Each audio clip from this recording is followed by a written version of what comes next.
But Wes, I also want you to do a little bit of research. I want you to look up a man named Bob Lazar. Yes. Okay. If you haven't researched Bob Lazar is the reason I got in to the whole alien fascination in the first place. There's Okay. a great fucking documentary on Netflix, I think. It's currently on. It's currently on Netflix.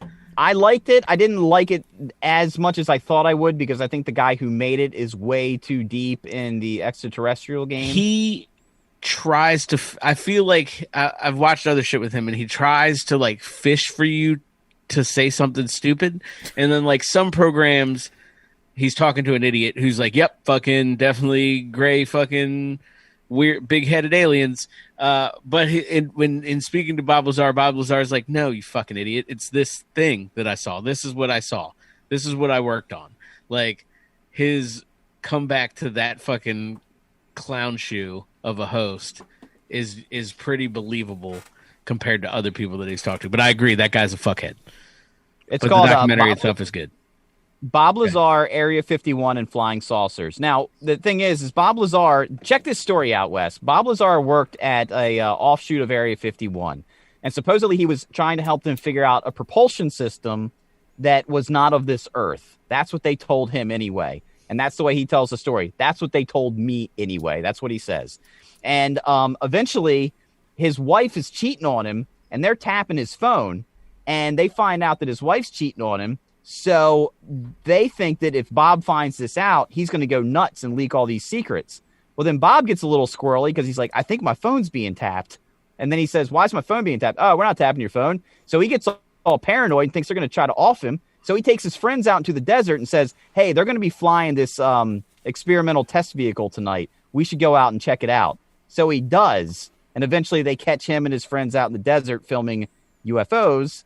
And eventually his name gets erased from his college directory. His social security number gets erased. They delete like all of his information. But this is the 80s, so there's still paper trails that confirm his stories, even though the government has erased his identity.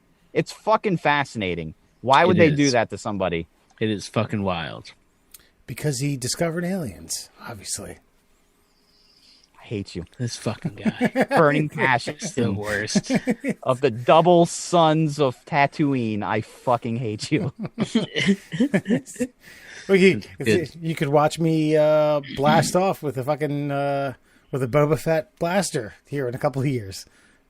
But I think Murr brought that up because this guy's description of what he's talking about is similar to what Bob fucking describes, like in great detail. He draws things, and it pretty well actually. It's not like fucking stick figures. This guy, this guy's idea is very similar to something like what they're talking about, which is kind of fucking wild. Yeah, and this is something that Bob Lazar was explaining back in 1989, and this is a new theory that this guy's come up with in the year 2021. So, I think that this is something, a lot of these stories sometimes I feel like they're starting to figure out more information about how maybe that stuff that a guy like Bob Lazar was working on, they're starting to figure out how it works, and now they leak it as a new news story, as a new finding. Right.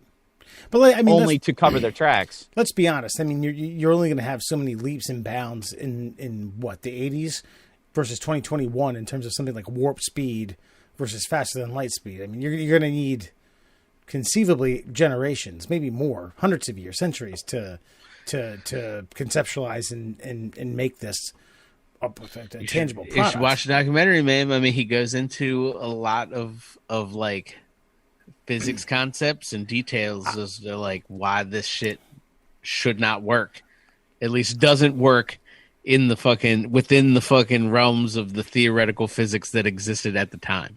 My point is, I'm not saying Bob Lazar's theories are hodgepodge. I still have to watch it. My point is that how much you're saying, like, okay, this guy Eric Lentz has bitten off or has somehow just kind of refreshed / polished up Bob Lazar's theory. My point is, even from something in the 80s, this technology only exists in theory. So therefore, you're not going to have like the technological advances that you're grasping for over mean, over a course like 30 years.